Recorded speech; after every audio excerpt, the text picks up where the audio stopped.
uma hora você tá vendo alguém sendo atacado, você fala, pô, caramba, o pessoal que tava assistindo lá realmente foi atacado. Não, é no filme que eles estão vendo. Ele quis ir pelo Brasil pegando experiências de escolas diferentes. Muita gente fala, da escola podia ser assim, podia ser assado. Aí qual foi a ideia dele? Vamos ver o que o pessoal tá fazendo e registrar isso no documentário. E por consequência, as mulheres começaram a ingressar de novo no mercado de trabalho e não saíram mais. Então a mulher começou a se ter voz ativa de novo na sociedade inglesa a partir dessa greve. Eu acho isso muito encantador, né, num filme. Ele consiga ter essas duas coisas. Ele diverte, mantém o interesse da gente pelo lado aventuresco e também essa discussão do lado humano, né, e social. Isso é uma coisa que é maravilhosa. Além de cinematograficamente ser um desbunde, né. Você está escutando o MasmorraCast.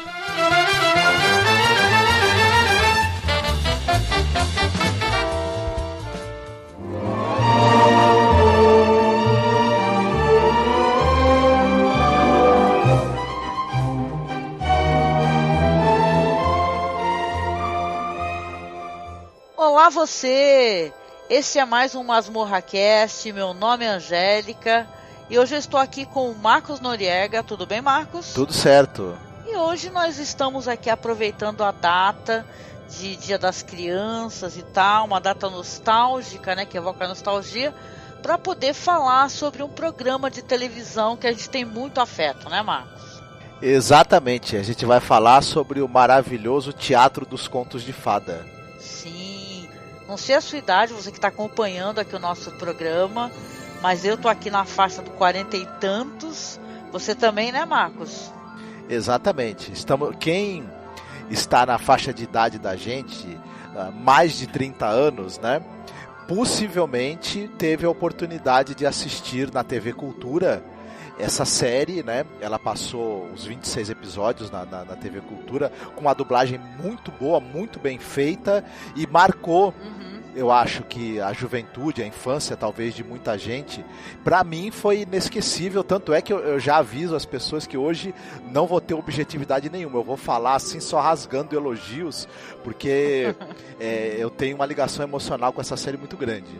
Sim, nossa, eu também, eu lembro que, como você falou, passava na Cultura aqui no Brasil, acho que era lá para os anos 90, né, que passava aqui na Cultura, e a série, apesar de ser dos anos 80, aqui no Brasil passava nos anos 90, e eu lembro que eu também tinha o prazer de, normalmente quando eu chegava do trabalho, eu conseguia assistir um episódio de Teatro dos Contos de Fada, né? Mas a gente vai falar um pouquinho também, trazer um pouco informações sobre a criação da série, que aliás é uma produção que veio ali através de uma atriz maravilhosa, ela tá, essa questão de ligação emocional com certeza, né? A gente lembra do nome dela com afeto, que é a Shelley Duvall. Exatamente. Então, a série Teatro dos Contos de Fada, ela foi criação, produção e também narrada e em muitos episódios tem participação dela também como atriz, da Shelley Duvall, que ela é uma texana que nasceu no final dos anos 40, ela é filha de uma corretora de imóveis e de um narrador de rodeios, né? O nome do pai dela é Robert Duvall, mas não confundir com o ator Robert Duvall, de filmes como Poderoso Chefão e Um Dia de Fúria. Eles não têm nenhum parentesco. Coincidentemente, o pai dela também chama Robert Duvall, mas nada a ver. E ela estudou nutrição na escola, né? Era técnica em nutrição e vendia cosméticos.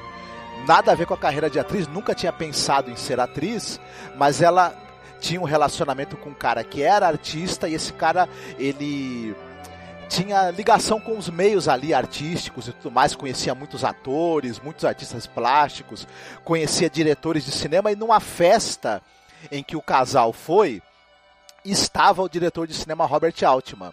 E tem uma coisa interessante, a Shelley Duvall, ela é uma figura que ela tem uma beleza muito diferente das outras. Ela é uma pessoa que ela logo se destaca pela aparência dela, em primeiro lugar, né? É uma moça com uma plástica assim, muito fora do comum. E ela também é uma pessoa que tem um jeito muito interessante de se expressar, de falar, de se portar. Isso chamou a atenção do diretor e ele ofereceu um papel para ela num filme que ele estava rodando. E ela, a princípio, não quis, né? Falou, não, eu não sou atriz, para com isso. Mas ele encheu tanto a paciência dela que ela acabou cedendo. E ela falou que ficou encantada com essa coisa do cinema, de atuar, e nunca mais largou isso. E ela acabou fazendo muitos filmes com Robert Altman, destacando o filme Três Mulheres, que ela ganhou o prêmio de melhor atriz em Cannes em 77, por atuação dela nesse filme. Trabalhou também com diretores como Woody Allen, por exemplo. Enfim, ela tem uma longa carreira no cinema e já nos anos 80, ela... é claro, também vamos falar também do papel dela no Iluminado, né? Papel talvez que ela é mais lembrada, inclusive uma atuação monstruosa dela e que também trouxe muitos problemas a ela por causa da tirania que o Stanley Kubrick exerceu sobre ela durante as filmagens, né? E nos anos 80 ela tinha feito Olivia Palito junto do Robin Williams, que ele foi Popeye, nesse filme do Robert Altman, do Popeye, e eles tinham conversado sobre um conto que eles gostavam muito, que é A Princesa e o Sapo. E ela tinha ideia de fazer uma adaptação desse conto. O Robin Williams disse para ela que achava muito interessante, tinha gostado da ideia, e isso acabou, na cabeça dela, essa possibilidade foi crescendo, e ela acabou, na verdade, pensando em fazer uma série mesmo, para a TV a cabo. E essa série acabou sendo esse projeto maravilhoso, e que o Robin Williams acabou sendo, né, o ator principal da Princesa do Sapo, que é o primeiro episódio da série, inclusive, né? Sim, a série já fazem mais de 37 anos, né, que ela foi lançada, né, o Teatro dos Contos de Fada, né, no original é Fairy Tales Theatre, né, mas é muito recordada. Inclusive a gente tem uma publicação no nosso site, onde a gente, porque tem isso também, né, tem a facilidade de se assistir, e os episódios estão totalmente no YouTube, é isso que é legal, né, a Netflix nunca comprou os direitos para poder passar, né, no serviço de streaming, mas está tudo no YouTube. Então, as pessoas que não conhecem, por exemplo, têm muita facilidade para acessar. E no nosso site a gente tem uma publicação que ela é muito visitada, né, onde a gente agrega todos os links dos episódios, informações, atores e atrizes.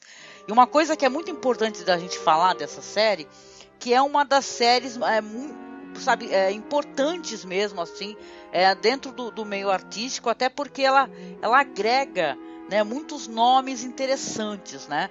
Você vai ver episódios com atores e atrizes famosíssimos da época, sabe? Vincent Price, né? Eu sempre começo pelo Vincent Price, mas é muita gente. Christopher Reeve, poxa, Mick Jagger, por exemplo, tem músico também. Então, são episódios muito legais, muito recordados, né? E carinhosamente pelas pessoas, né, Marco? Sim, você tem gente como a Vanessa Redgrave, o Tom Conte, a Liza Minnelli, enfim, o Christopher Lee. É uma miríade de atores e atrizes maravilhosos. Você tem gente como Francis Ford Coppola, como o Peter Medak, o Tim Burton, dirigindo, né? Então, fora narradores, né? Tem muita gente legal fazendo narração, né, dos episódios, sim, né?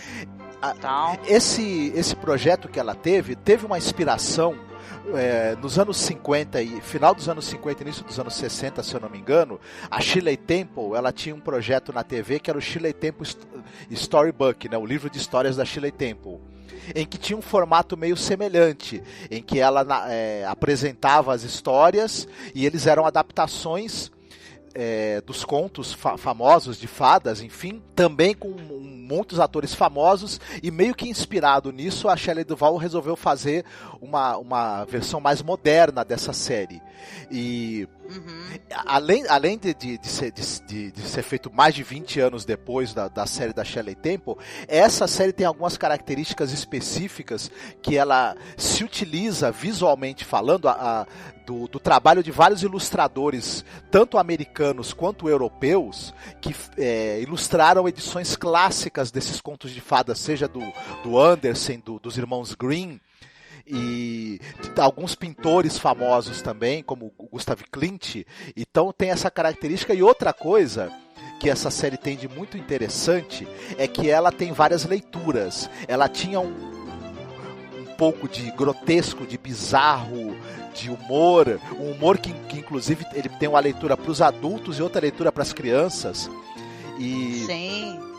Então esse pé que essa série tem no bizarro, no grotesco, às vezes, no terror, ela é muito interessante, ela aposta na inteligência das crianças e ela aposta também que as crianças, elas têm sensibilidade para curtir alguma coisa que seja mais ousada em termos narrativos, e por isso que essa série ela consegue também encantar os adultos por causa da grande qualidade e de certas ousadias que ela tem que agradam a gente que gosta de cinema, de audiovisual. É uma coisa interessante que é uma época também que as séries de TV, elas não tentavam parecer filmes, elas não tentavam fazer o que o cinema faz. Elas tinham a linguagem própria da TV e buscavam um encanto dentro disso, né? Sim. E interessante também que são 26 episódios, né? Só que lá nos Estados Unidos, na verdade, tem 27, né? Tem um episódio que não saiu aqui no Brasil, mas também tá no YouTube, né?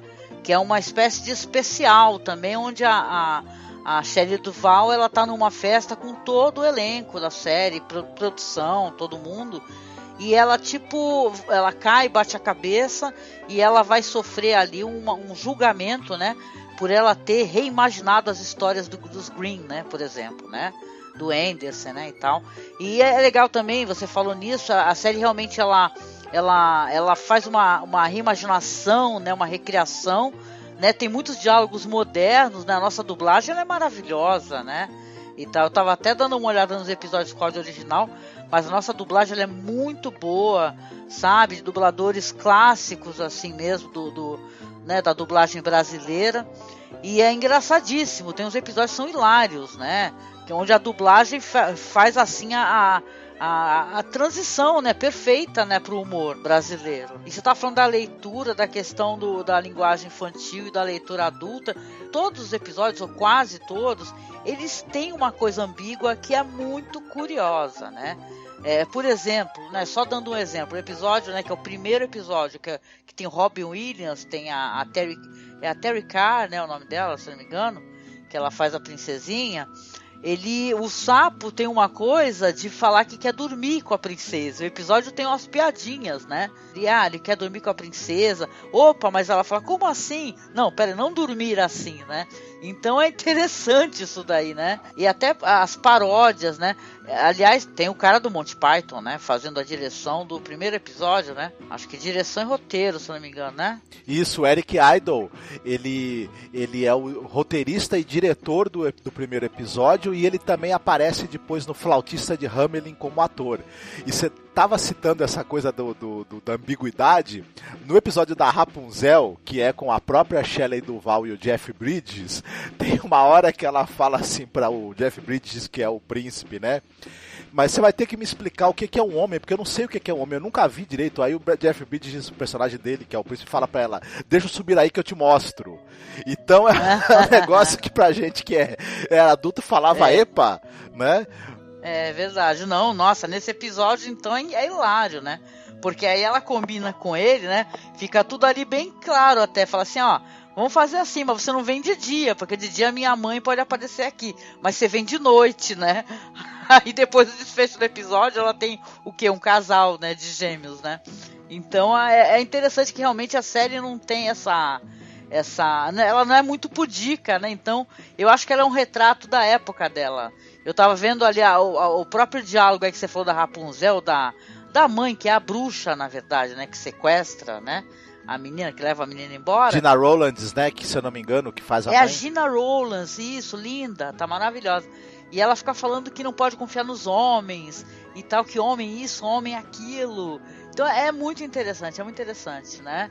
Então tem esse negócio do cara de realmente os episódios ter mais de uma leitura, né? Porque depois isso daí ficou uma coisa muito comum, não é? Nas produções, né? De você animações como Shrek, por exemplo, né? E tal, e várias produções de audiovisual que tem uma leitura assim mais adulta. Pô, mas essa é uma série que passava na TV aberta, né? Tal, nos anos 90, então é muito interessante. Sim, outra coisa que eu acho que é característica dessa série, primeiro que, como a gente falou, ela tem um elenco estelar e a interpretação é muito importante. Não é à toa que é teatro dos contos de fada. Então os atores estão em primeiro plano. Ela é uma série que ela é bem cuidada, ela tem cenografia muito interessante, ela tem alguns efeitos especiais assim muito interessantes e divertidos, mas ela confia principalmente em ter diálogos muito bem escritos e deliciosos. Você se diverte muito com as falas dessa série. E os atores, né, esses grandes atores que eles passaram pela série estão em primeiro plano, entregando algumas atuações absolutamente fantásticas. A Shelley Duvall, como era atriz, então ela tinha muito esse cuidado de que a condução da história tinha que ser feita pela presença do ator. Isso é muito bacana mesmo, e para mim é um dos pontos altos da série, inclusive. E você falou do Christopher Lee, né? Que ele tá no episódio do garoto que saiu de casa para saber o que era o medo. E é muito engraçado esse plot, né? Justamente é um descendente do Vlad, né? Que é um vampiro, né? Ele é filho do feiticeiro do Drácula original, né? Então é muito interessante, né? Episódio que, por sinal, ele tem uns efeitos especiais que, se você faz a revisão, né? Realmente os efeitos especiais, eles são o que tinha na época, né? Mas é uma coisa que você entra na brincadeira, né? Porque não é para ser uma coisa realista, não é para ser uma coisa perfeita. O zumbi você vê que tem uma vibe humorística muito boa. É muito legal, né? Eu acho que só para completar o que a gente tinha falado sobre a Shelley Duvall, além dessa série que foi um sucesso e tudo, ela teve 6 temporadas, mas ela tem um número curto de episódios, são apenas 27, contando com esse episódio especial que você falou. Ela fez depois, na sequência, uma outra série que ela só com histórias folclóricas americanas, também com um grande elenco. Essa série, se eu não me engano, não foi exibida no Brasil e eu não assisti, infelizmente, mas parece ser uma coisa que vale muito a pena também. E ela fez depois uma tentativa de fazer uma série com histórias de terror clássicas que já era mais voltada para o público adolescente e adulto. Essa série ela teve só 4 episódios e é difícil de encontrar, mas parece também que era de uma coisa de alta qualidade. Então é isso, foi essa passagem aí da Shelley Duvall pela TV enquanto produtora e atriz, né? Sim, nossa, e olha que agora ela tá aposentada, né? Ela tá doente, inclusive parece que tá com Alzheimer, né? E tem uma história trágica, né? A Shelley Duvall agora na idade madura, né? Ela apareceu naquele Dr. Phil, né? Que esse cara, ele tem um programa, é um talk show. E ele era um cara que era do programa da Oprah Winfrey. E depois ele passou a ter um programa solo dele, que é um programa que fala sobre casos ali polêmicos e tudo, e teve um episódio que ele trouxe a Shelley Duvall. Ela tá visivelmente assim, com a saúde debilitada, e às vezes durante a entrevista ela falava coisas desconexas e ela recusou tratamento, inclusive, né? Porque ele tentou colocá-la ali no ar para ver se ela conseguia um tratamento para ela e tudo mais. E é muito triste realmente vê-la assim, e ele foi acusado de estar usando a figura dela de maneira sensacionalista, o que aparentemente tem um fundo de verdade, né, para ser franco. Lamentável, né, isso daí, né. Bom, mas é isso, a gente vai falar um pouquinho aqui sobre os episódios do Teatro dos Contos de Fada, curiosidades, né, o que a gente tiver acesso, né, algumas histórias, como a gente falou, tem finais que tem a ver com a história original, acho isso até surpreendente, como é o caso da Pequena Sereia, por exemplo, né? que a Disney transformou o final, né, da história. E a história do Hans Christian Andersen, como muitas histórias dele, tem finais tristes, né, trágicos. Mas bom, vamos lá então comentar os nossos episódios favoritos. Sim, a gente já citou aqui o primeiro episódio da série, que é o Conto do Príncipe Sapo, né? E esse episódio, pra mim, ele é muito bacana, primeiro porque ele tem essa coisa de ser dirigido e escrito pelo Eric Idle, então ele tem um pouco do sabor Monty Python. Desse humor meio nonsense e surreal, né? Que o Monty Python tinha, então isso foi trazido um pouco pra tela.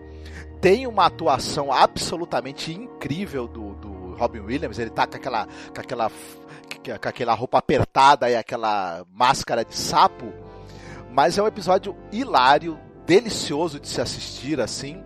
O Robin Williams falecido recentemente, né? Então essa é uma atuação dele que talvez muita gente não conheça, e vale, quem gosta dele, quem é fã dele, vale muito a pena conferir, porque é um episódio maravilhoso, inclusive por conta da presença dele.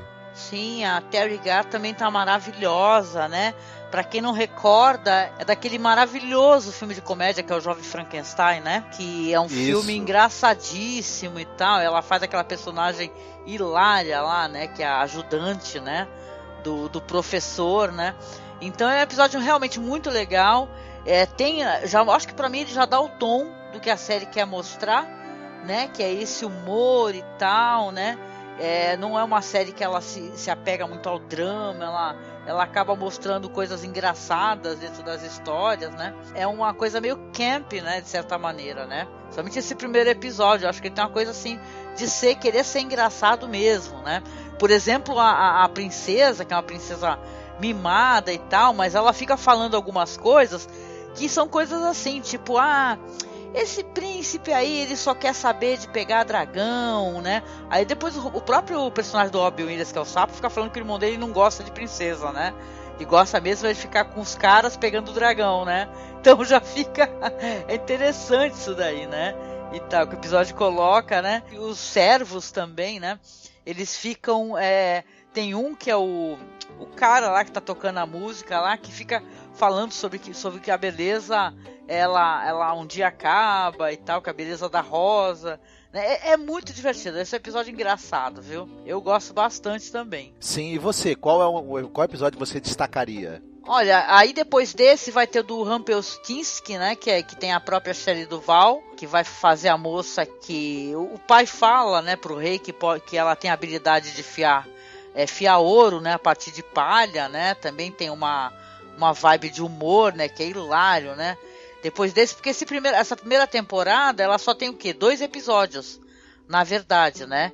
Depois na segunda temporada que realmente vai ter uma quantidade um pouquinho maior. Depois vai vir então Rapunzel, que a gente comentou um pouquinho com a Jenna Hollands fazendo a bruxa. Tem a própria Shelley Duvall também, que ela faz o papel da menina e faz o papel da mãe, né, da menina. E tem o Jeff Bridges, que ele é o cara, ele é o príncipe da história, né? Ele é narrado pelo Roger McDowell, mas se eu for for destacar, eu vou num dos meus episódios favoritos, que é o episódio do Rochinol. Esse episódio, ele é muito bonito, né? Do episódio do Rochinol, que é com Mick Jagger, a Barbara Hershey, né? Tem o Mako, que é o Mako que fazia a voz do tio lá, do tio do Zuko, e o Edward James Olmos, né, que eu sou louca por ele, por causa de Battlestar Galactica.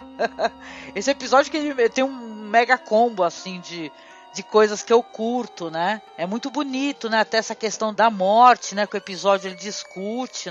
Eu gosto bastante desse episódio também. Tem a presença hilária do Mick Jagger, né, como imperador. Como você falou, tem o Edward James Olmos, tem o Mako.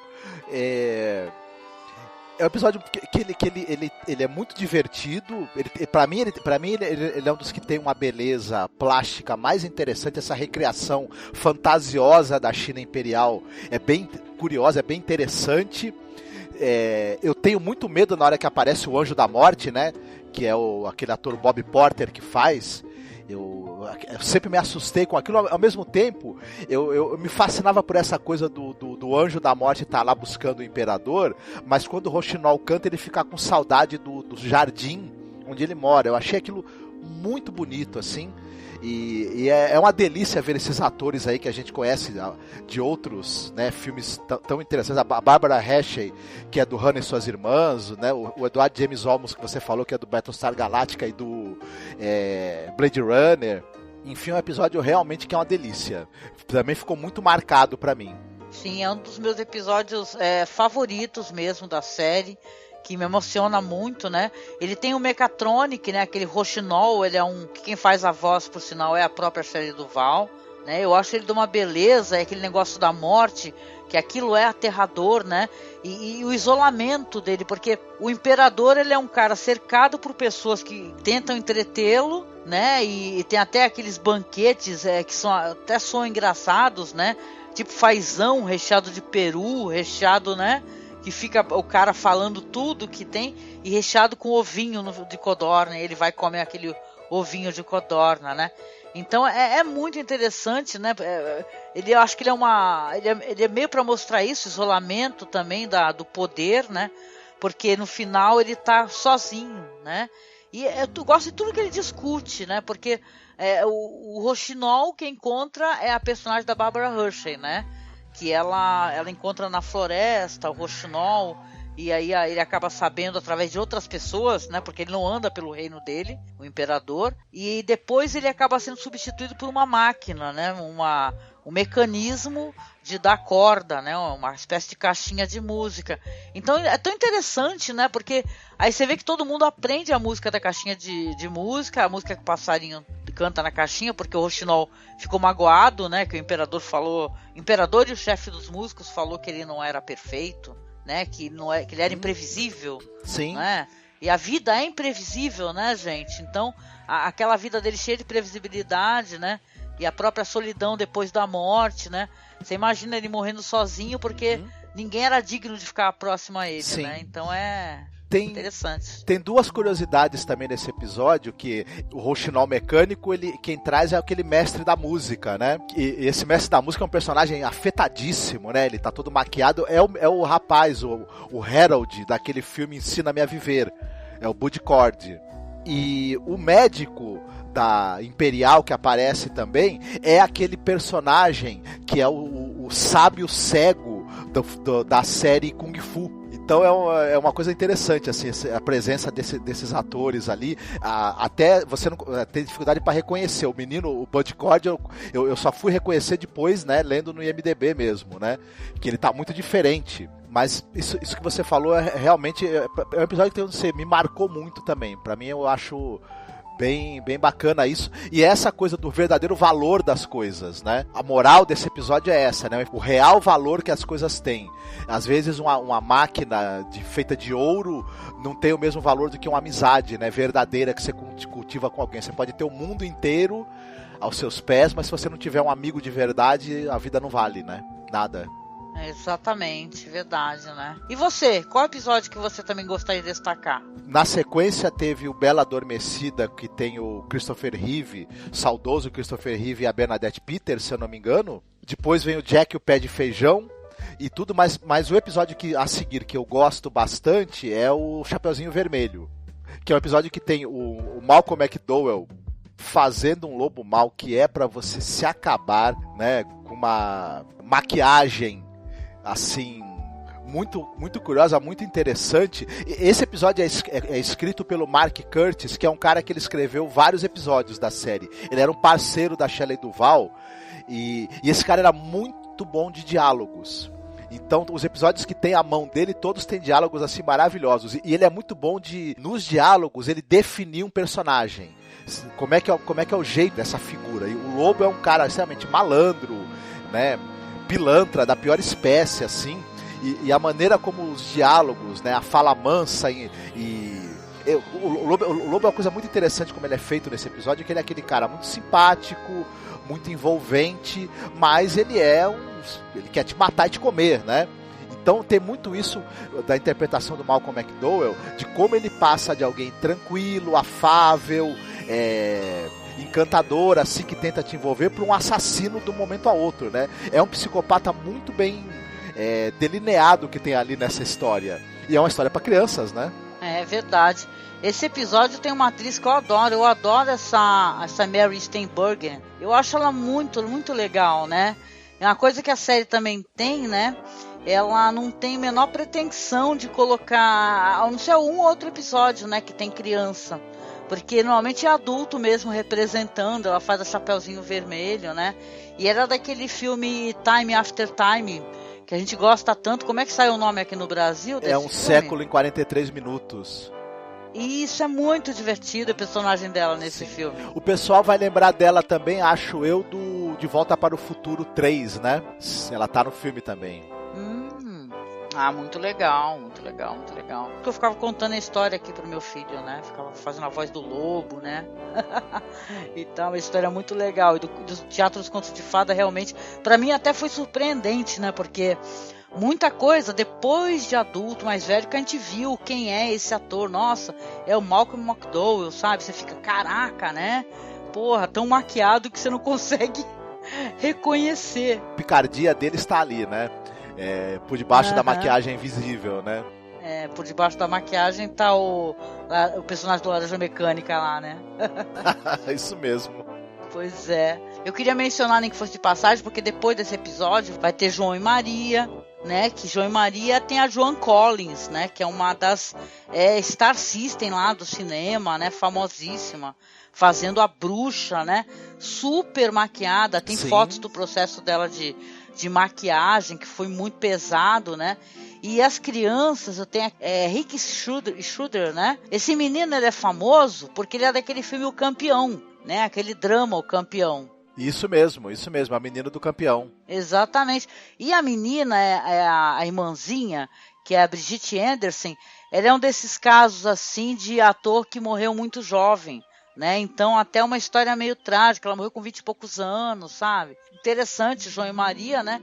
E tem todo esse background, né? De, por exemplo, a menininha linda, que a personagem dela é uma coisa fofa, né? Deliciosa. A atriz faleceu, né? Tão novinha. Sim, é verdade.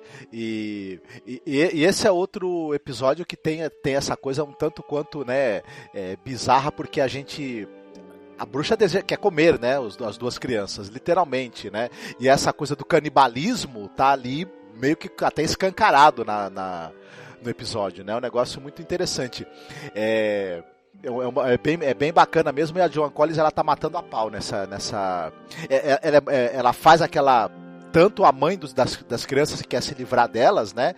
Que é um personagem assim, mais frio e calculista, e depois faz aquela bruxa muito mais histriônica. E ela tá muito bem mesmo no papel. É muito marcante, né, a presença dela nesse episódio. Sim, sim.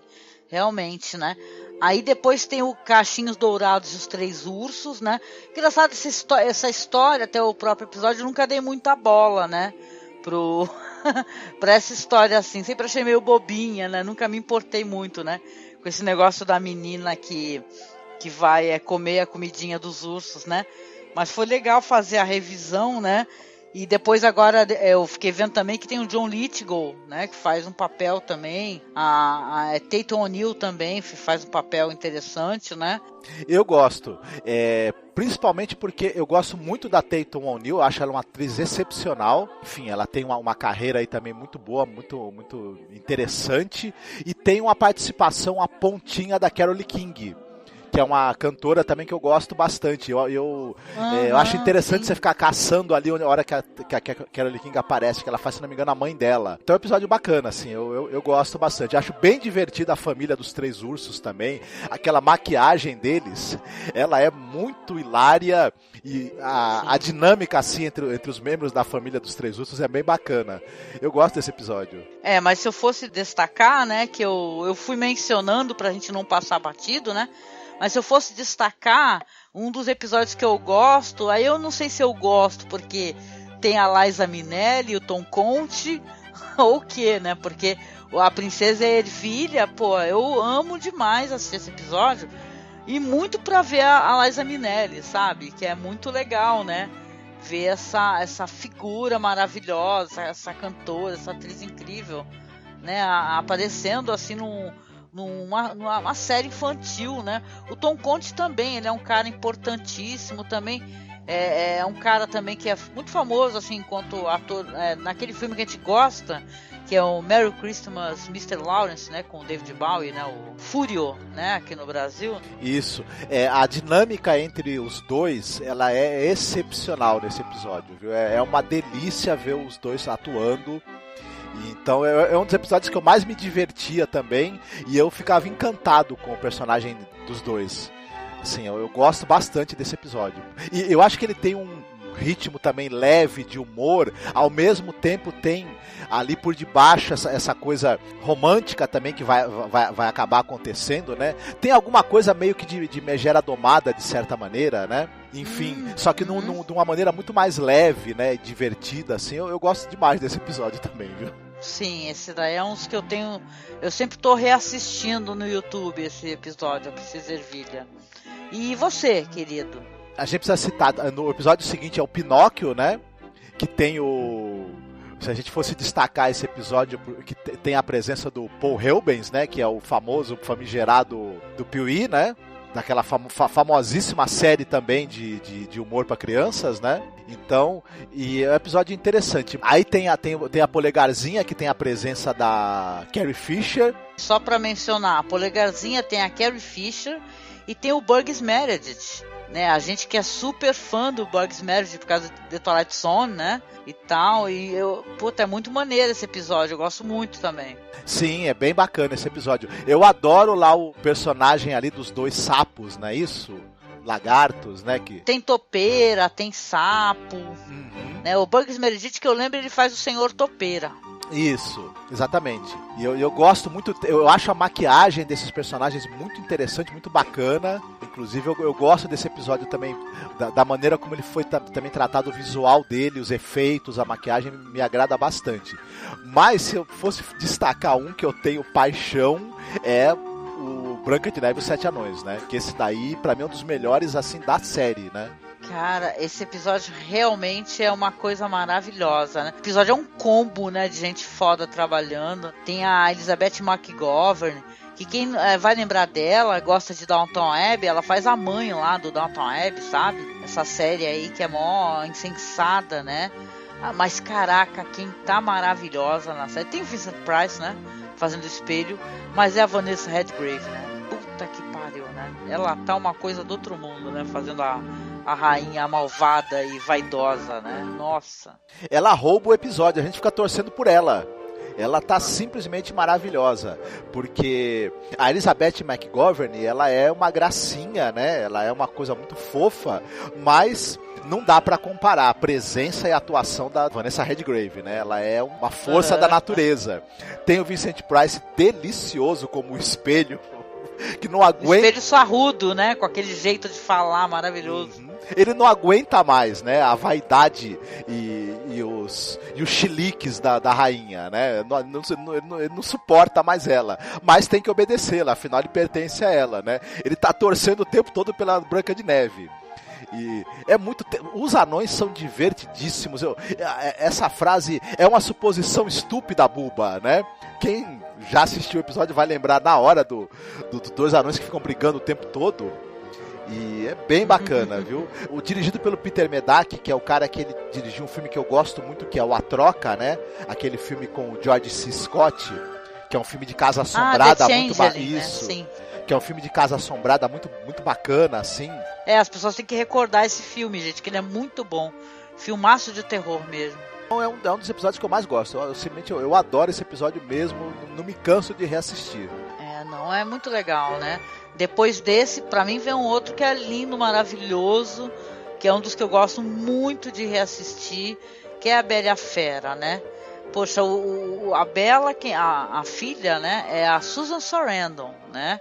Que tá muito linda. É engraçado, a gente tava conversando que a gente acha ela até mais bonita ainda agora, né? Que ela é uma mulher muito interessante, os traços dela, né?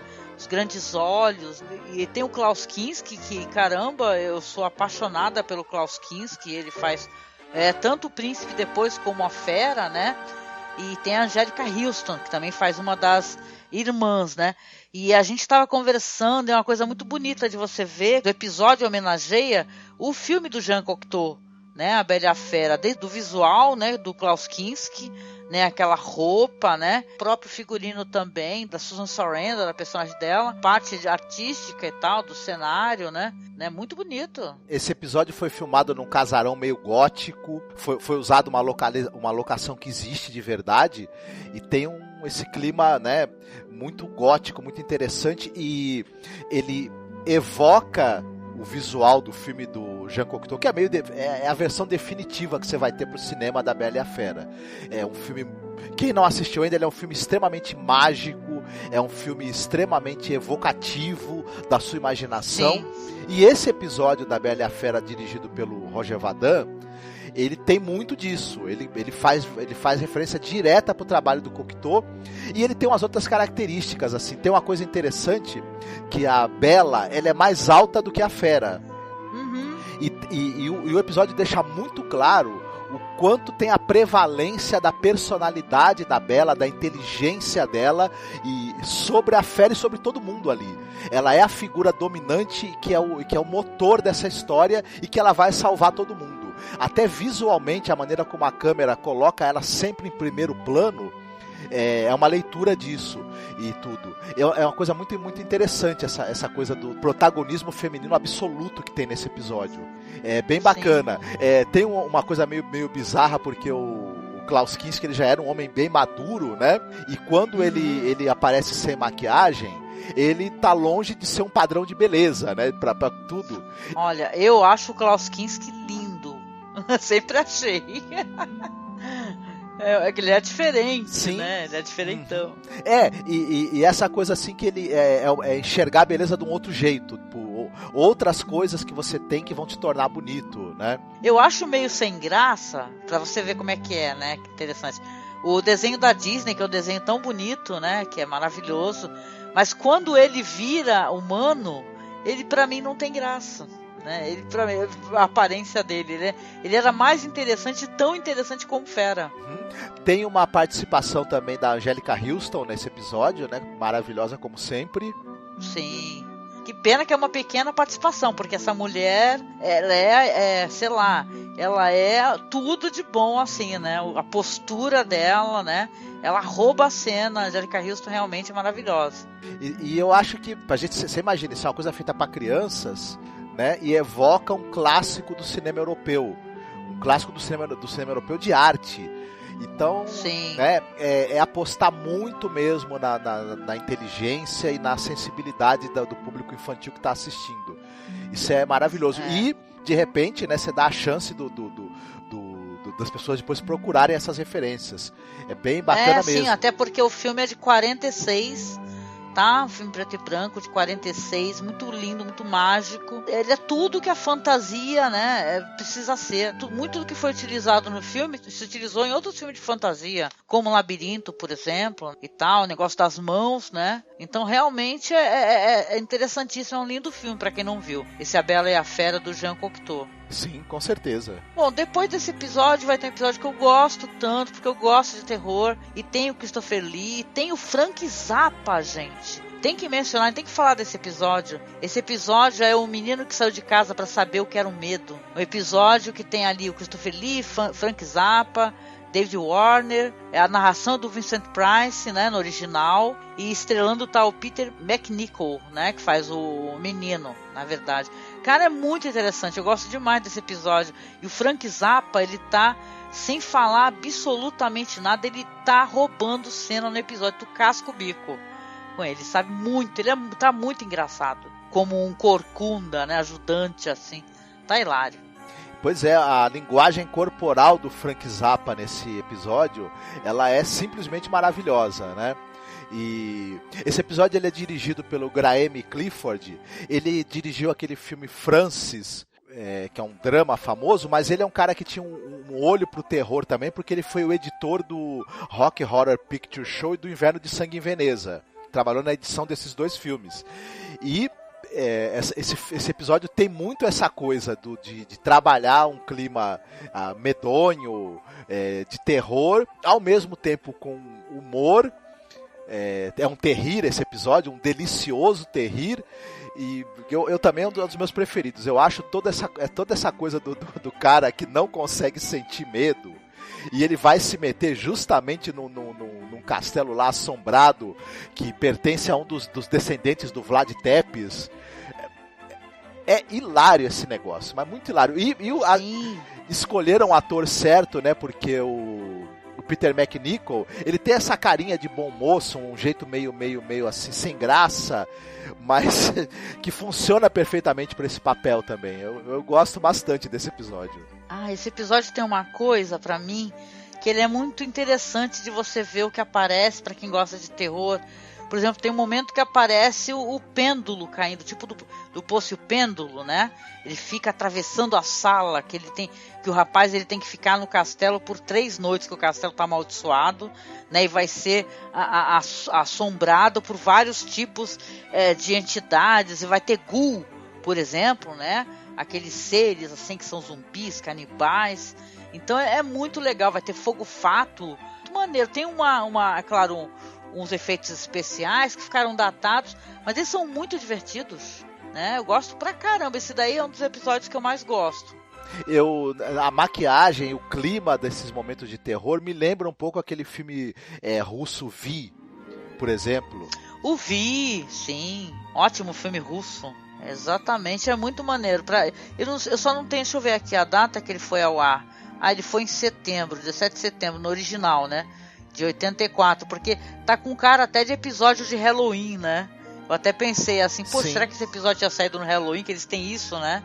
De ter um episódio na época do Halloween, mas como é uma série antiga, talvez ainda não tivesse essa tendência, né? Uma coisa que hoje em dia todo mundo faz em várias séries, né? Mas é maneiríssimo, eu gosto demais desse daí. E você, querido? Na sequência vem um episódio que eu me divertia bastante, que é o dos 3 porquinhos, que você tem o Billy Crystal, por exemplo, como um dos porquinhos, e o Jeff Goldblum, ele é o lobo mau. Caraca, é pra passar mal, tá arrebentando. Já era o Jeff Goldblum, né? O Jeff Goldblum ele meio que interpreta ele mesmo sempre, mas ele é uma personalidade, uma figura que sempre é muito interessante e curiosa. E é assim... Eu gosto como ele define as personalidades dos 3 porquinhos, né? Que um é mais arrogante, outro é mais ganancioso e... Enfim, tem um pouco disso também de que cada um deles vai tomar uma lição quando vir a sua casa ser destruída e vão ter que se unir depois, para tentar sobreviver e tudo mais. Tem essa coisa que essa série tem de muito boa. Esse episódio também é escrito pelo Mark Curtis, de definir muito bem os personagens de uma maneira muito interessante e complexa às vezes. Eles têm muitas camadas ali através dos diálogos. E esse episódio também ele é um episódio primoroso nesse sentido. Além de ser muitíssimo bem-humorado e gostoso de se assistir, né? Uhum. Eu gosto. E o Jeff Goldblum tá engraçadíssimo.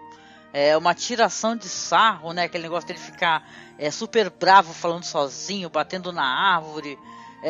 Nossa, é hilário, gente. Eu vou tentar colocar alguns segmentos, né? Pra tentar fazer um videozinho no YouTube, né? Se o YouTube permitir, né? Que o YouTube bloqueia tudo, né? Mas eu vou tentar colocar alguma coisa também no vídeo do YouTube, porque é muito hilário, é muito divertido esse episódio, realmente. Bom, o próximo episódio que eu acho um episódio maravilhoso.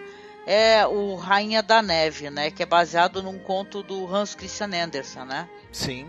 É muito bonito esse episódio. O ator principal é o garoto interpretado ali pelo Lance Carey, né? Que ele vai ser levado ali pela Rainha da Neve, que quem faz é a Lee Remick, né? E a melhor amiga dele é a Gerda, que ela vai então iniciar uma jornada para resgatar o amigo, né? Um dos mais bonitos eu também considero Rainha da Neve, né? Porque tem esse negócio do pedaço de espelho, né? Que gera a tristeza, a maldade, né? Que cai no olho das pessoas, né? Que ele meio tenta imaginar o que faz o ser humano se tornar mal. Isso é curioso, né? O que faz o ser humano se tornar mal, porque o espelho se quebrou em milhares e milhares de micro pedaços, né? Que estão voando pelo mundo, né? Então é interessante esse menino que vai cada vez perdendo o sentido, né? Ele não tem nada mais agrada a ele, e ele acaba sendo levado por essa rainha da neve, que ela pode até ser interpretada como uma vilã, só que ela não é.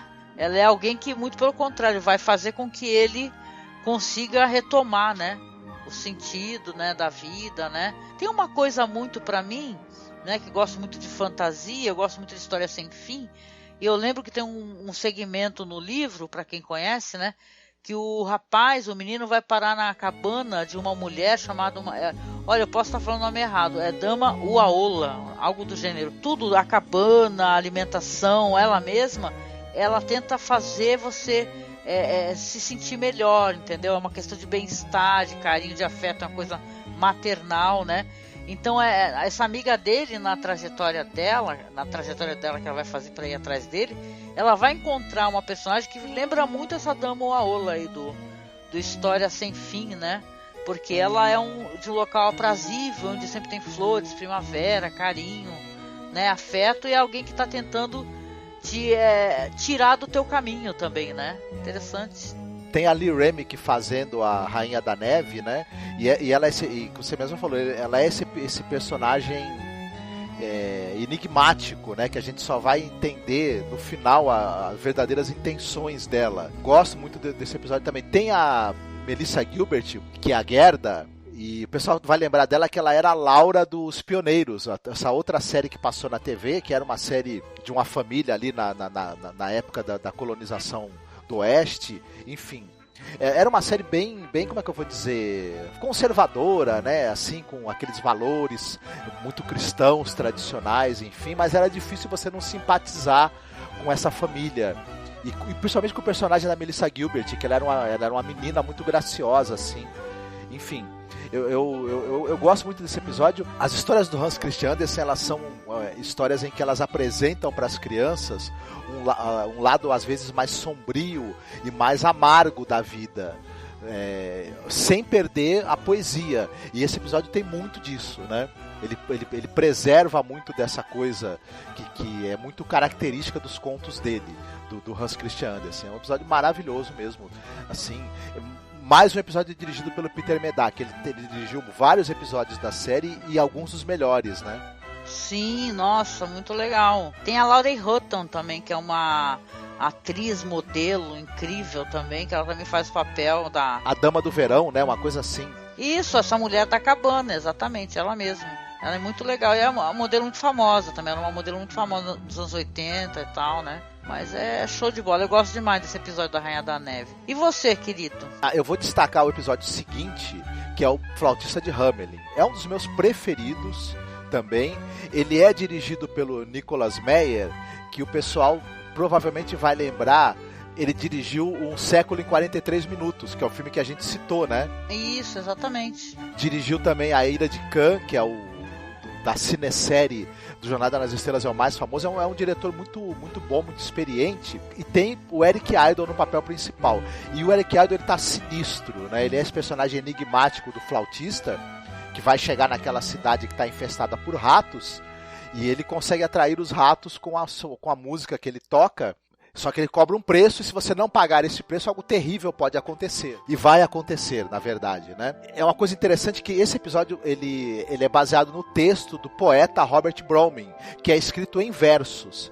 O episódio não é todo falado em versos, mas um dos personagens, que é o cara que é tipo o prefeito da cidade, ele fala o texto dele em versos, muito semelhante a como as falas dele no poema do Robert Browning. E é muito interessante, muito bacana isso, assim. Eu gosto bastante desse episódio. Eu gosto também. Acho que tem um clima sinistro nessa história, porque esse negócio das pessoas não cumprirem as promessas pro flautista, né? E ele vai lá, leva todas as crianças, né?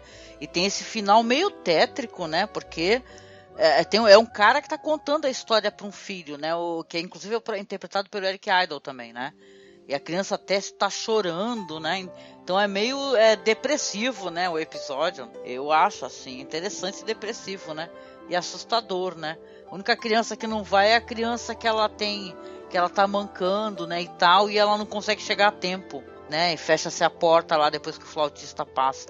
É um tremendo episódio. O episódio tem um visual muito interessante, né? tá falando de inspirações, né? Depois saiu os DVDs, né? Até tem um box que o pessoal tá vendendo por aí, que as capas dos DVDs, as artes, o pessoal aproveitou essas inspirações, né? Como você falou, das ilustrações e levou isso para as capas dos DVDs, né? Sim. DVDs não, na verdade que VHS, né? Então é muito legal, né? Até queria ter isso, viu? Vale muito a pena. É bacana mesmo, viu? Pena que eles lançaram um episódio por DVD, né? E sai meio caro, né? Você ter a série toda. Não, agora aqui no Brasil parece que saiu um box, que nesse box aí tem 3 ou 4, na verdade não, 5 DVDs, né? E esses DVDs aí, eles englobam todos os episódios, né? Menos esse episódio especial. Mas tem todos os episódios e tal, e parece que tá até num preço acessível para quem quiser procurar. Tem no Mercado Livre, né, e tal, né? Até gostaria de ter isso. Na verdade, para mim vale muito a pena. Eu não sei como é que estão esses DVDs, porque a qualidade da imagem, que é uma coisa muito, né? Porque assim, você pega esses episódios da TV Cultura, que é justamente os episódios gravados que alguém fez por hoje pro YouTube, várias pessoas, e a qualidade é super baixa. Nos originais em inglês, a qualidade está um pouquinho melhor. Então, para você assistir dublado, não sei como é que tá a qualidade disso daí, né? Queria ter esse feedback. Se alguém tiver, avisa pra gente, porque eu tô muito interessada nesse box. Sim. Mas vamos lá, então. O próximo episódio vai ser o Cinderela, né? Que pra mim também é um dos meus muito queridos, porque Cinderela tem a Jennifer Beals, né? Que é a atriz do Flashdance. Sim. E o Matthew Broderick. E detalhe, tem a Jennifer Beals, Matthew Broderick, tem a Jean Stapleton, faz o papel da fada. Tem um outro elenco também, tem uma atriz muito famosa de comédia, acho que não sei se o nome dela é Ivy Arden, um negócio assim. Mas é engraçadíssimo, porque o Matthew Broderick, ele tá com os mesmos trejeitos, né? Até você vê que é uma questão de atuação, do Curtindo a Vida Doidado. O jeito que ele para, o jeito que ele olha, o jeito que ele se posiciona. Então isso é engraçado. A Jennifer Beals, você vê que ela tá atuando e tal, aquela menininha doce. Aliás, essa atriz, né? Ainda mais na juventude, faz tempo que eu não a vejo, né? Ela era daquela série Airworld também, né? Sim. Ela tem uns olhos amendoados, lindos, né? E inspira aquela doçura, né? Nessa atriz. Então ela tá uma coisa fofinha, linda, maravilhosa, né? Mas assim, o Matthew Broderick, eu acho que ele tá... É como se tivesse vestido uma roupa de príncipe no cara do Curtindo a Vida Doidado. Isso é bizarro. Pois é. Eu gosto muito da atuação da fada. Ela é engraçadíssima. Ela é a fada maravilhosa. brincalhona. Isso, ela fica tirando sarro da Cinderela, né? O tempo todo. E fica fazendo aquele jogo de... eu vou fazer isso daí pra você, mas eu não sei se eu vou fazer. Não, claro que eu vou fazer, querida. Né? E é muito bacana. Esse timing de comédia que a Jean Stapleton tem, ela faz esse episódio ganhar muito, inclusive. Né? Porque eu nem sei se eu enxerguei no casal da Jennifer Beals e do Matthew Broderick, aquela química toda por conta do Matthew Broderick, que tem uma atuação assim, né, muito mais ou menos. Mas com a presença da Jean Stapleton, o episódio ganhou assim, muito mesmo. Ele é um episódio hilário, assim, por conta muito da presença dela, assim. Sim. É bem bacana mesmo. Não, e sabe outra coisa engraçada, né? Porque o cara que faz o rei, o pai do príncipe, o pai ali do Matthew Broderick, também tem a mesma postura, né? Não é o mesmo ator, mas tem a mesma postura do pai dele no filme. Então isso é meio esquisito, entendeu? Então é um episódio assim que você acaba vendo muito mais os atores, né?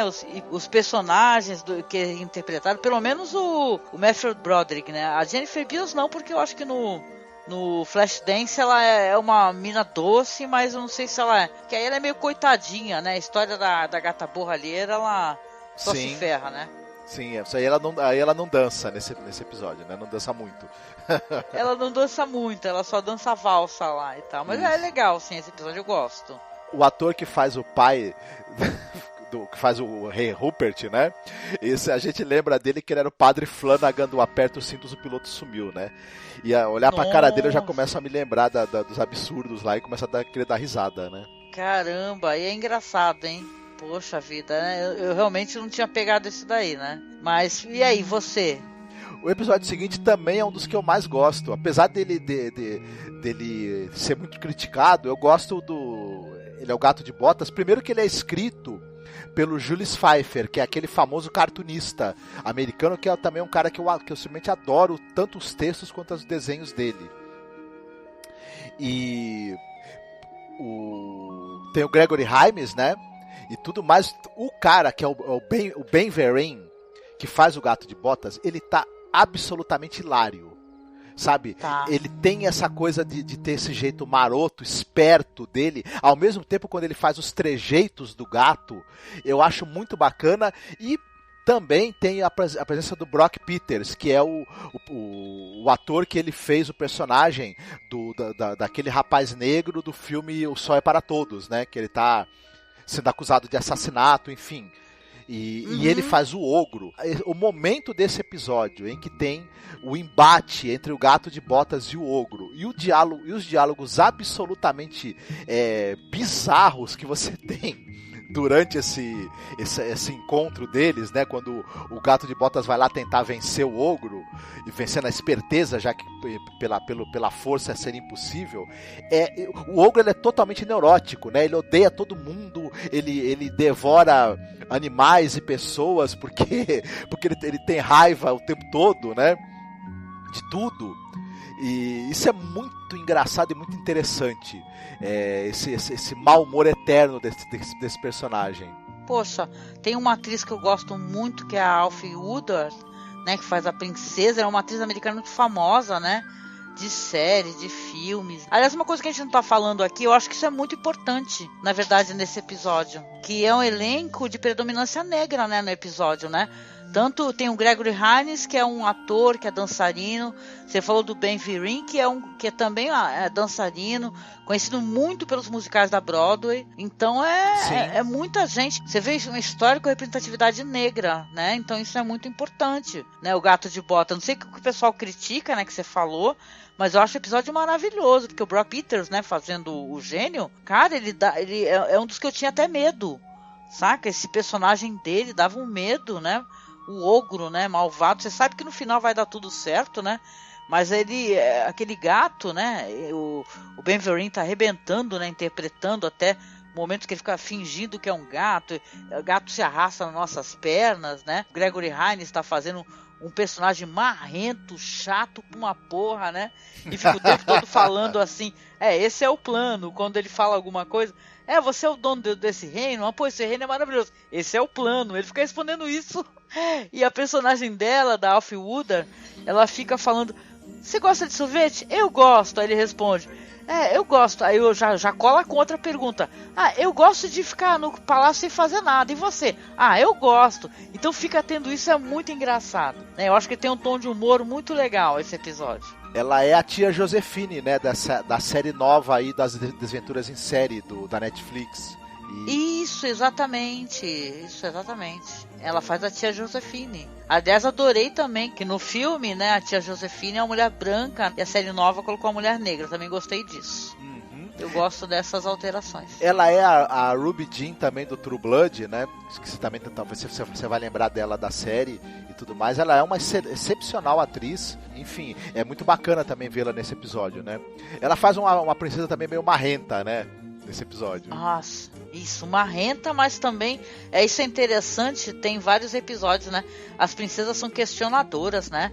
Elas não gostam disso de, eu vou ter que casar com qualquer um, né, e tal, né? Elas acabam casando, né? Porque isso é um conto de fadas, né? E tem esse desfecho normalmente, né? Mas tem o lance de questionar, né? Até um dos episódios que eu gosto, por sinal, tem isso daí também. Bom, tu falou do Gato de Botas, tu quer comentar a roupa nova do Imperador? Sim, o episódio não tá entre os meus preferidos, mas eu acho também bacana. É mais um do Peter Medak. Eu acho que eu destacaria aí o Imperador, que ele é o Dick Shawn, e ele tá muito divertido, né? Ele é a futilidade e a empáfia em pessoa, né? Cara, mas ele tá impagável, hein?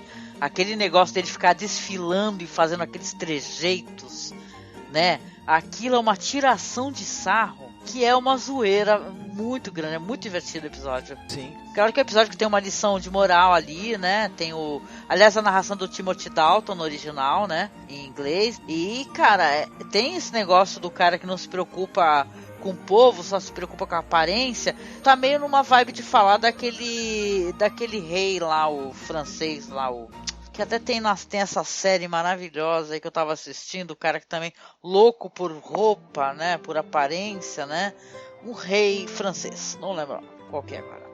O personagem, ele fica falando, né, do imperador nesse episódio, que o povo faz questão de vê-lo lindo, com as roupas mais maravilhosas possíveis e mais caras, porque o povo quer ver o seu imperador representando o império da maneira mais galante e espalhafatosa possível. E ele vai gastando o tesouro, né, real com isso.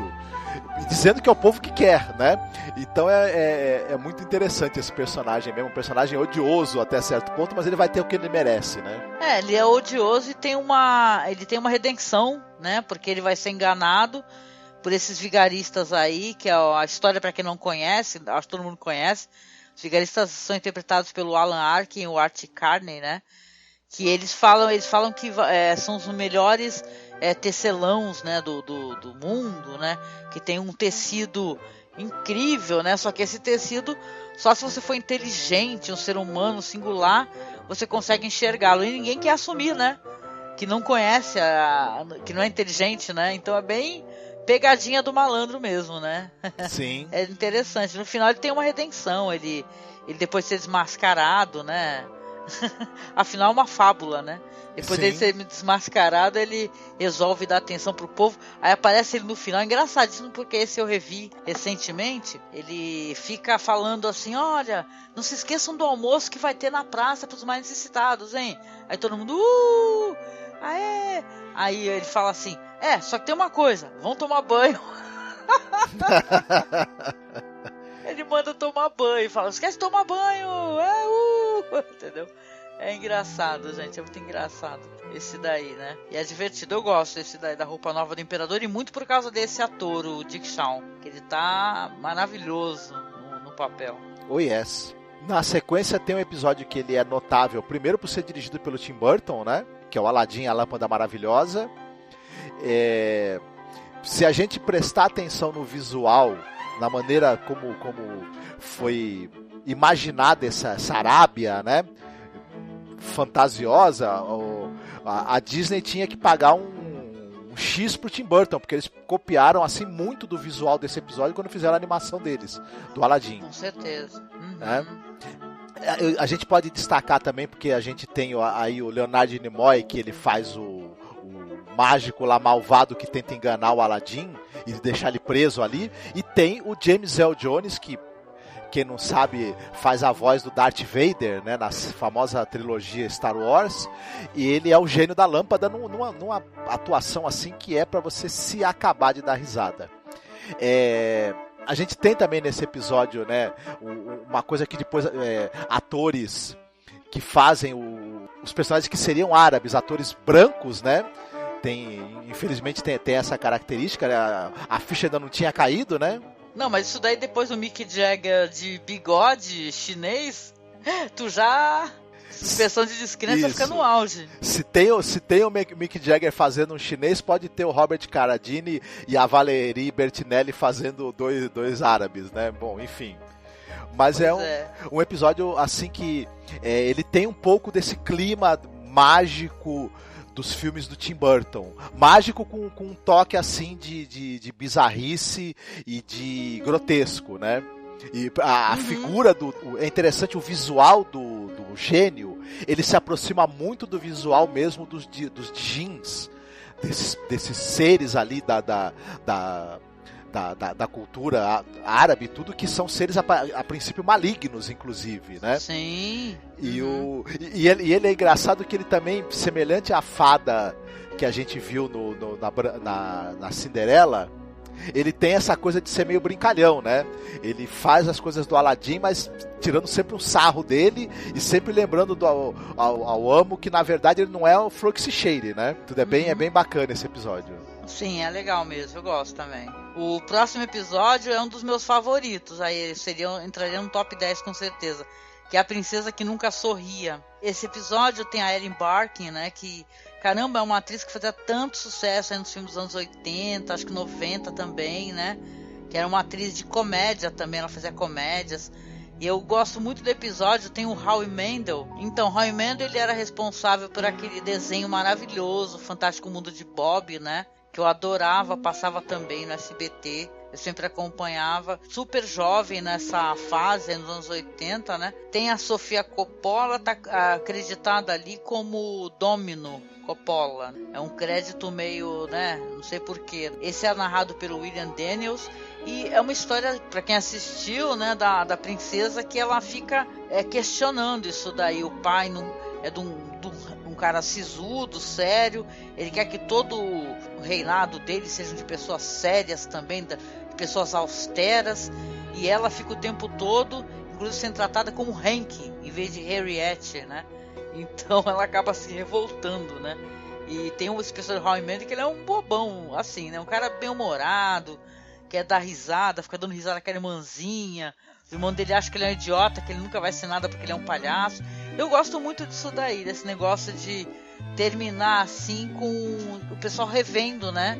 Esse negócio de seriedade, né? Eles sendo confrontados com a própria realidade deles, que é isso que faz com que eles riem, sabe? É muito divertido esse episódio, a princesa que nunca sorria.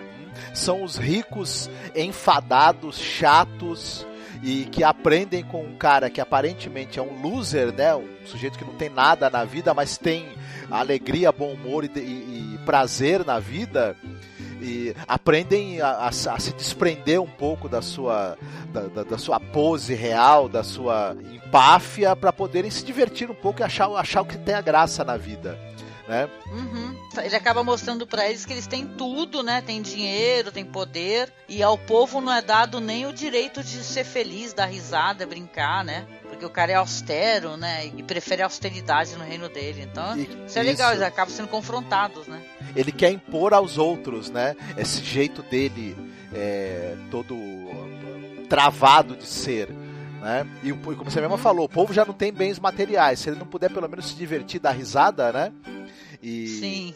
Então essa história é bem interessante mesmo. Tem uma reflexão aí também sobre o poder aí, né? Que é bem bacana. Eu gosto muito da Ellen Barkin. Ela tá meio sumida, mas ela tá na televisão, né? Na verdade, não tá mais aparecendo muito no cinema. Sim. E o Howie Mandel, ele tá com aquela risada solta nesse episódio, que ela é meio contagiante, né? É verdade. Não, e ela tem esse negócio de... ele resolve acatar o que ela quer que leve que o rei leve pessoas que a façam rir, né, no castelo. E só que, porra, ele vai dar a mão dela em casamento. Ela fica bem puta com isso. Ele fala, porra, como assim, caraca? Tu quer me fazer sorrir assim? Tu vai dar a minha mão em casamento, né? Aí ela fala, não é porque o cara é um comediante que eu quero casar com ele. Ela fala... Muito pelo contrário, negócio assim. Ela meio que pensa assim, tu traz o cara pra contar umas piadas e tu me dá em pagamento, é isso? É foda. Enfim, esse pai dela é uma figura, assim, problemática mesmo, né? Sim.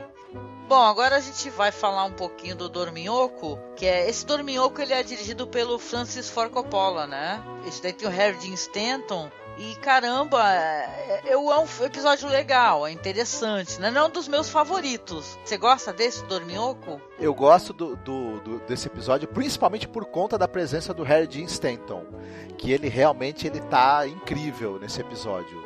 É curioso também a gente ver, né, um episódio de TV dirigido pelo Coppola, né? E eu acho que nesse episódio aí ele ensaiou algumas coisas que ele iria depois utilizar, que ele ia fazer depois, até no Drácula de Bram Stoker, se você vê essa coisa desses cenários pintados, é interessante. Aí algumas coisas da narrativa que ele acaba utilizando, que a gente vai ver depois em outras coisas que ele vai fazer mais pra frente. Então é um episódio que eu acho que ele é interessante meio que por conta disso. Vale a pena conhecer para saber o que um cara como Coppola andou aprontando na televisão, né? Sim. É bom, eu acho interessante, mas não é um dos meus favoritos não, pra falar a verdade. Eu gosto muito, por exemplo, desse daí, que é um dos penúltimos episódios da série, né? Que é a Pequena Sereia. Mas é porque eu tenho um apreço muito grande pelas histórias do Hans Christian Andersen, sabe? Eu gosto muito. São histórias trágicas, né? Nem todas as histórias são leves, mas eu gosto dessa história, e a Disney, ela subverteu muito o final, né? essa é uma história que no final realmente a tragédia que está se avizinhando, ela acontece. Né, que ela não consegue fazer com que o príncipe se apaixone. Esse episódio aí, a sereia, conheço essa atriz, é a Pam Dawber, e ela se apaixona por quem? Pelo Treat Williams, que é o cara do Hair, né? Que está depois namorando com quem? Helen Mirren. Exatamente, tem a Helen Mirren nesse episódio, e é uma característica interessante que você citou, e acontece em outros episódios da série. A Shelley Duvall, apesar dela ter as histórias que estão ali, o corpo das histórias é mantido, inclusive com finais muito semelhantes aos originais. Eles introduzem diálogos, evidentemente, completam ali as lacunas para ter uma narrativa que funcione no 45 minutos, 1 hora, né, de duração, mas e também trazem alguns subtextos, mas eles mantêm a leitura principal ali, original do conto. Isso é muito bacana também, porque dá a chance da criança conhecer a história como ela era, mesmo com as pretensões que o autor tinha. Sim. Né? Não, e uma coisa curiosa também, esse episódio tem umas coisas que são até tétricas, né? Porque essa sereia, né, a história, né, para quem todo mundo conhece com certeza, ela vai pela primeira vez para a superfície para ver como é que é o mundo, né? E a irmã tá contando para ela que ela sobre os humanos e tal, e ela fala que ela já viu um humano, né? Só que ela viu um humano que ele tava ali boiando com os olhos abertos, então ela viu um cara morto. Isso. Entendeu? Então isso é meio bizarro, né? A bruxa, quem faz, uma atriz chamada Karen Black. Só que... Ela tá no Sem Destino, no Easy Rider. Então a gente, na verdade, acaba vendo assim o jeito como eles imaginaram o fundo do oceano, né? E os cabelos voando, né? E tem algumas cenas noturnas, claro, né? Porque é complicado você mostrar, apesar de ter cenas externas bastante, né? Tem algumas cenas noturnas do barco, né? Para ter uma coisa mais teatral. Eu acho bonito isso daí, é uma história bonita, uma história muito triste, né? Essa atriz que faz a sereia, eu acho que ela tá atuando muito bem. Apesar de eu não conhecer não conhecer muito a atriz, ela passa toda a dramaticidade, né? E tal. É uma história linda, né? Pequena Sereia, né? Sim, é uma história bem, bem bacana. E essa história do encontro de dois mundos, né? E das dificuldades que você vai ter de comunicação mesmo, do modo de vida é muito diferente, né? E pode ser um empecilho para um amor, né? E realmente na história original é um empecilho que não dá para ser superado, né? E você falou também dos cenários e dos efeitos e tudo.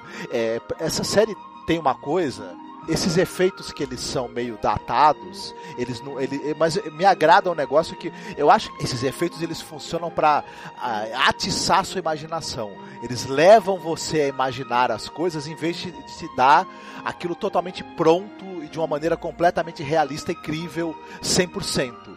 Então me agrada muito esse negócio do cinema e da televisão de imaginação, em que a sua imaginação tem que completar alguma coisa ali. Então esse exercício me agrada muito enquanto espectador. Eu gosto de efeitos visuais, claro, perfeitos, caríssimos e maravilhosos e tudo, mas às vezes eu me sinto um mero espectador daquilo sem eu ter nenhuma chance de participar mais ativamente na criação, né, e na imaginação da história. Então eu gosto quando tem algo para eu completar enquanto audiência.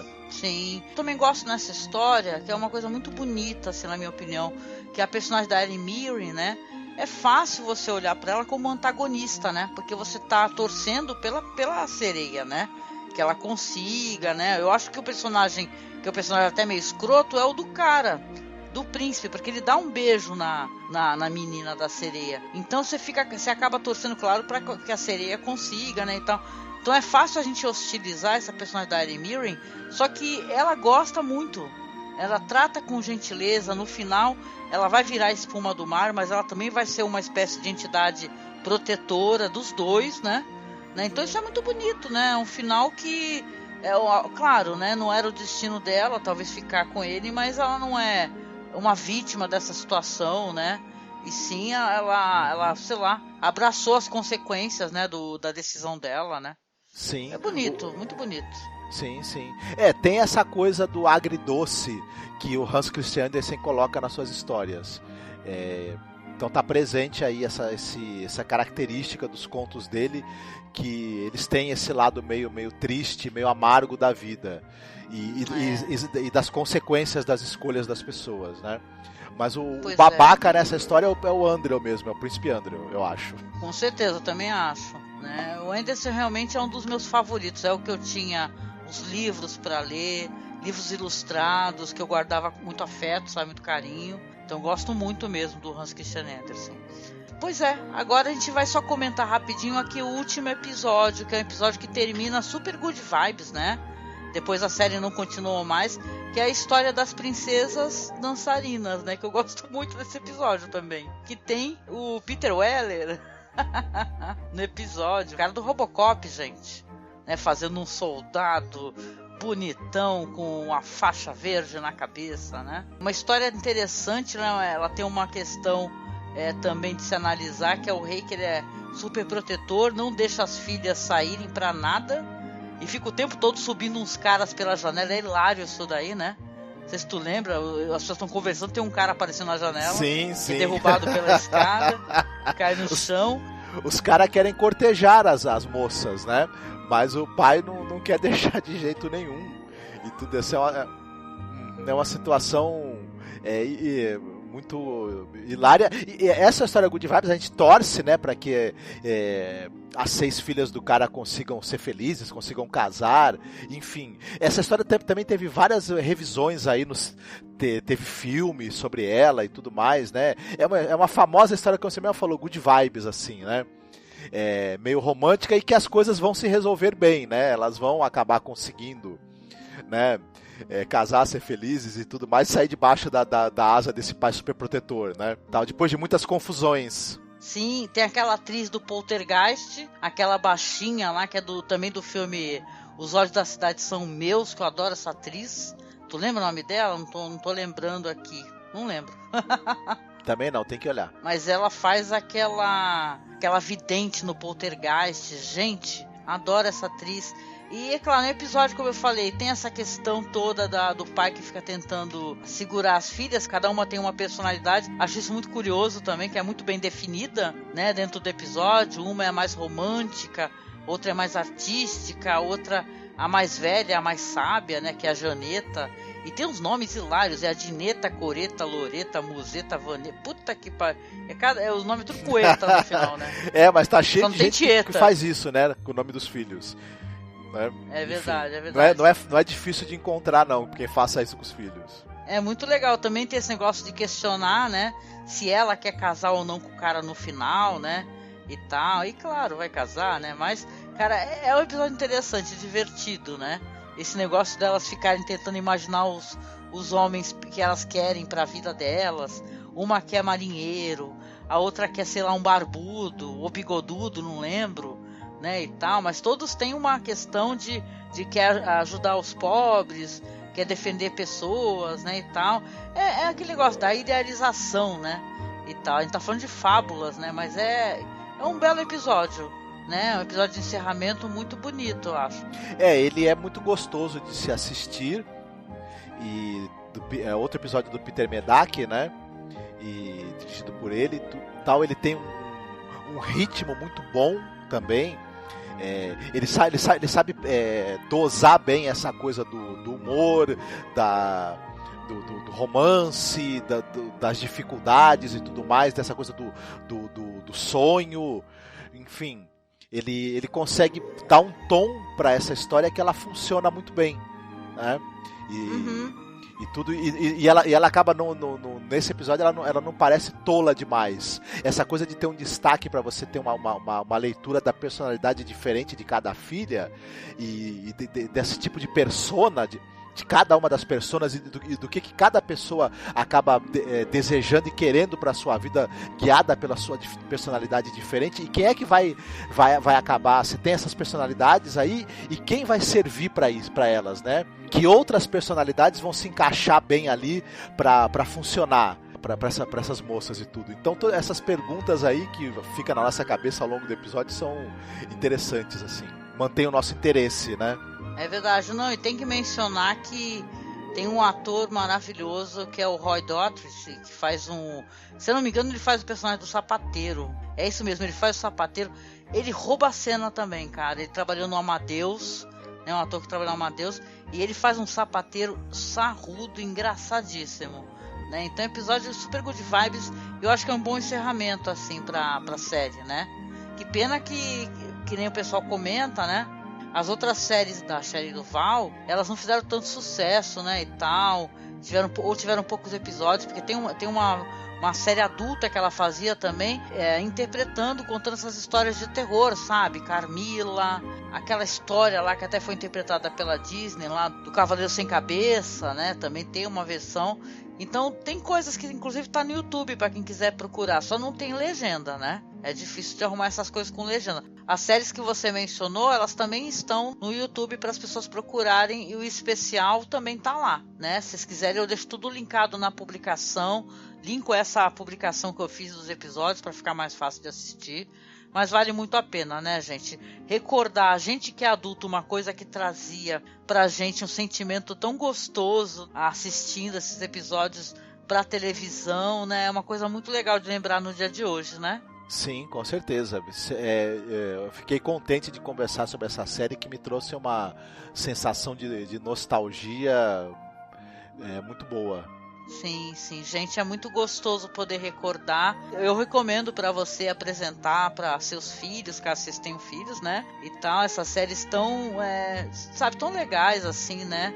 Que é uma coisa muito diferente, né? O mundo tá muito diferente, até para essas séries.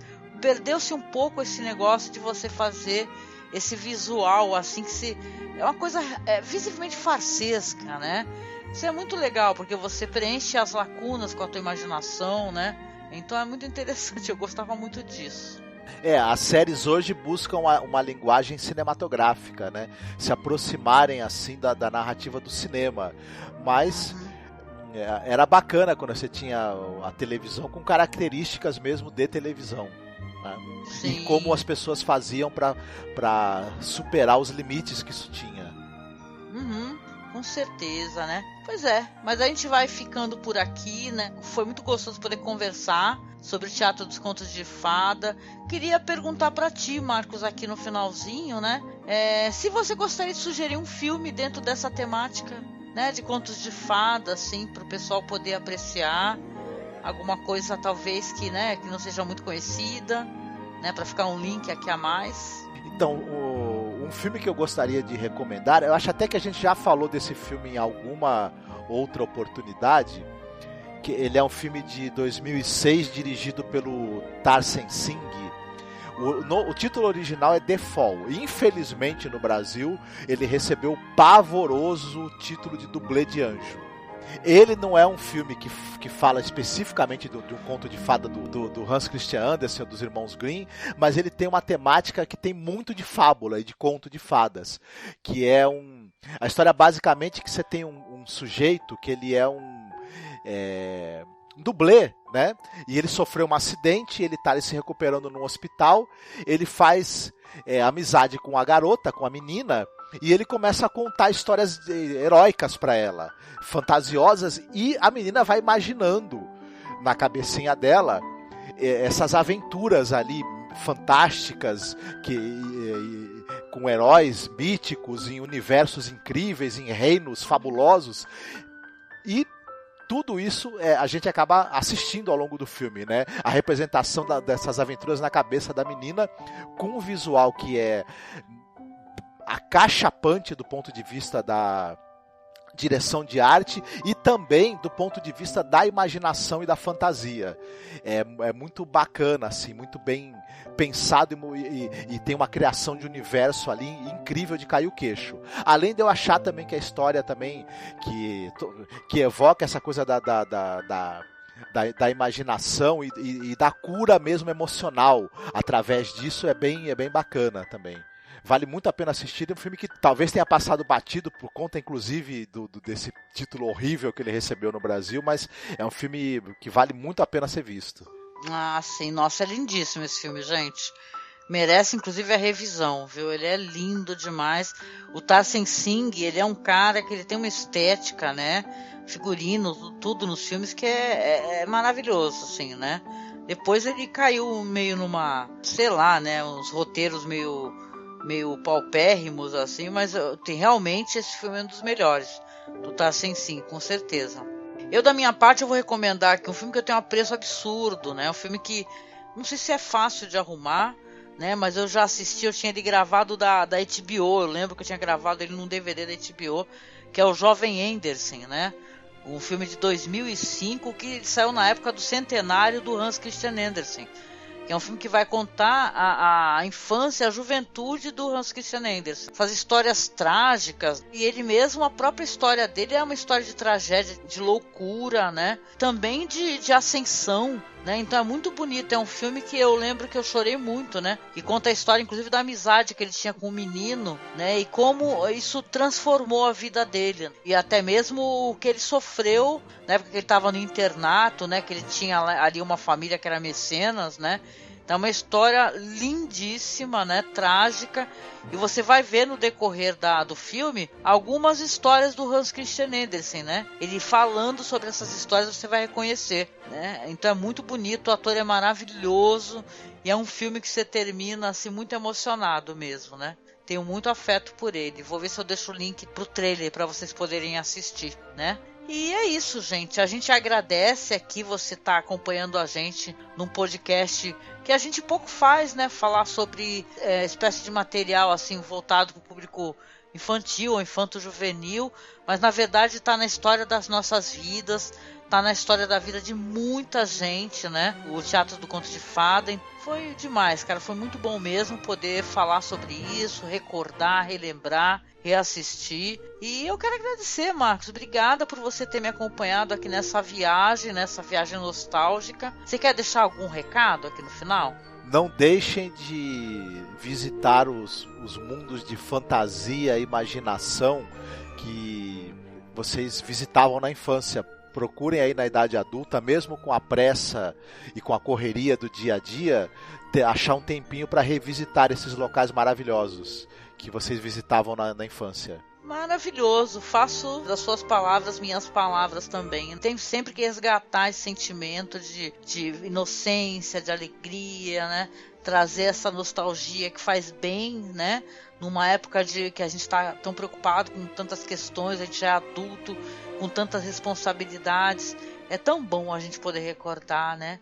Então a gente deixa um abraço aqui, deseja para você, para essa criança interior, né? Sua criança interior, um feliz Dia das Crianças. A gente deixa um beijão. A gente pede para você, se você está curtindo o nosso trabalho, subscrever o nosso canal lá no YouTube, curtir a nossa página no Facebook, tá? Que é @masmorracine. Nosso perfil no Twitter, que é @masmorra_cast. Você está curtindo o nosso trabalho, você quer nos apoiar, você quer ser nosso mecenas aqui, seja nosso padrinho, seja nossa madrinha, visita lá o nosso perfil no Padrim e doe algum valor para que a gente possa continuar mantendo o nosso site no ar, tá? Deixa um beijinho para você, um abraço apertado e até o próximo podcast. Fiquem bem, se cuidem.